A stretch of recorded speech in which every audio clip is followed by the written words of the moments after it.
Good afternoon and welcome to Brian's Table Talks, our ninth installment of this series. Hal's here recording it. And a big old thanks goes to Hal for making this possible. There's a story. I've been on this journey of reading NASA books for the last couple of months. It's a fascinating journey. And I read a story the other day about Jim Lovell. He was the commander of the Apollo 13 mission. Many people have seen the movie. But there's a story from earlier in his career that I found fascinating. Jim Lovell was a naval pilot, naval aviator, flying off of aircraft carriers. And one night he was up flying, and he was an engineer also, and he had this idea of creating a light for his cockpit because he flew night operations where it was all dark. And he created this light and he plugged it in, and when he did, he blew all the electrical circuits in his plane. So there he is flying at night with no light in his cockpit, and to make matters worse, the homing beacon that helped him find his aircraft carrier wasn't working quite right. So there Jim Lovell was, flying one night in the dark, in a darkened cockpit, and lost. Now I don't know about you, but that whole concept just makes me more than a little nervous.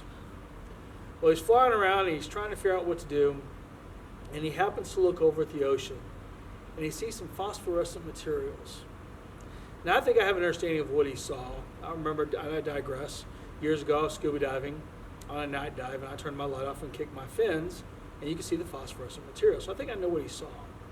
And he remembered when he saw that phosphorescent materials that he'd been told that aircraft carriers moving in the sea at night can churn that phosphorescent material up.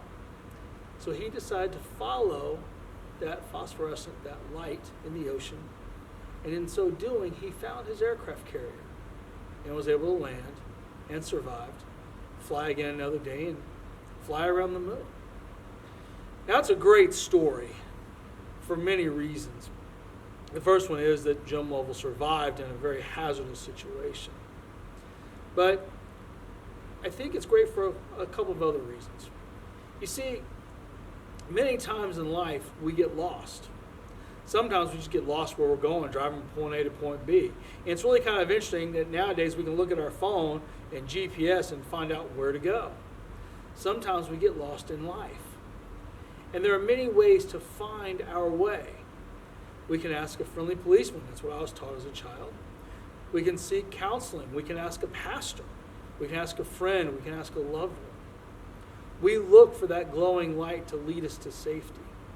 But the other part of it is, when we seek to find our way when we're lost, we also have to be willing to follow the path given to us.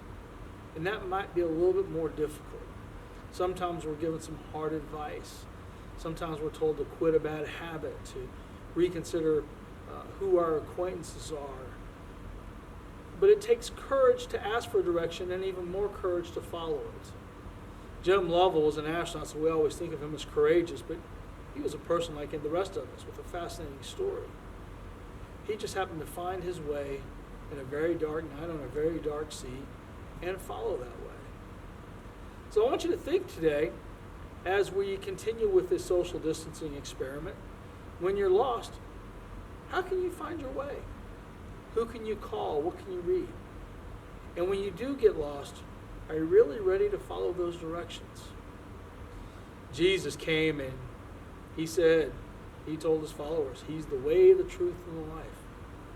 Are we ready to follow him? Are we ready to seek a new direction and follow it? Interesting questions. But friends, I want to encourage you, every one of you, we all get lost at one time or another.